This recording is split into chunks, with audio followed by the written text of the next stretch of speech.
Ici, encore une fois, on va écrire la puissance en radical ou la radicale en puissance, selon le cas. Ici, on vraiment comment changer de l'un à l'autre, ou vraiment on pourrait changer à ça. Donc, ça dépend qu'est-ce qu'on veut faire en premier.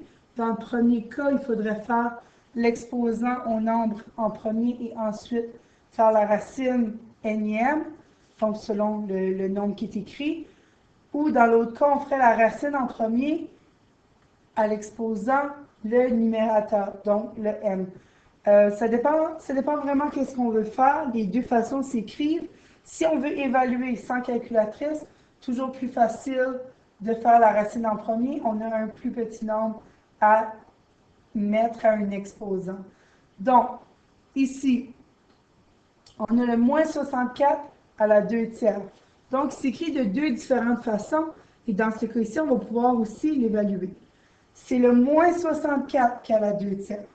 Donc, c'est le moins 64 qui va aller dans une racine, dans ce cas-ci, une racine cubée.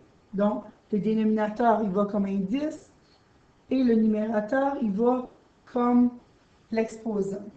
On aurait pu l'écrire comme on vient de mentionner. J'aurais pu faire en premier le moins 64 à la 2, qui donne un assez gros nombre, et ensuite faire la racine cubée. Pas de calculatrice, c'est pas évident.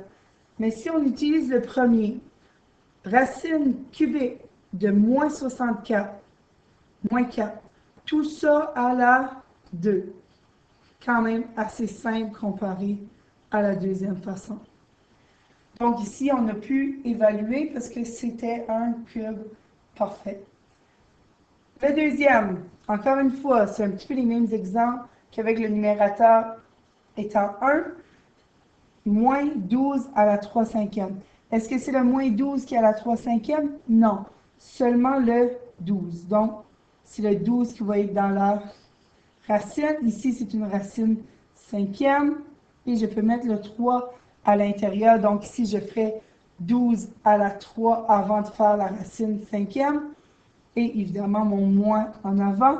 Ou je peux faire ma racine cinquième de 12. Ce résultat ici, l'élever à la 3. Donc, l'une ou l'autre, c'est une bonne réponse. C'est une bonne façon de le faire. Comme je dis, pour évaluer, c'est plus facile si on fait la racine avant, ça nous donne des plus petits nombres et on peut aussi le faire sans calculatrice.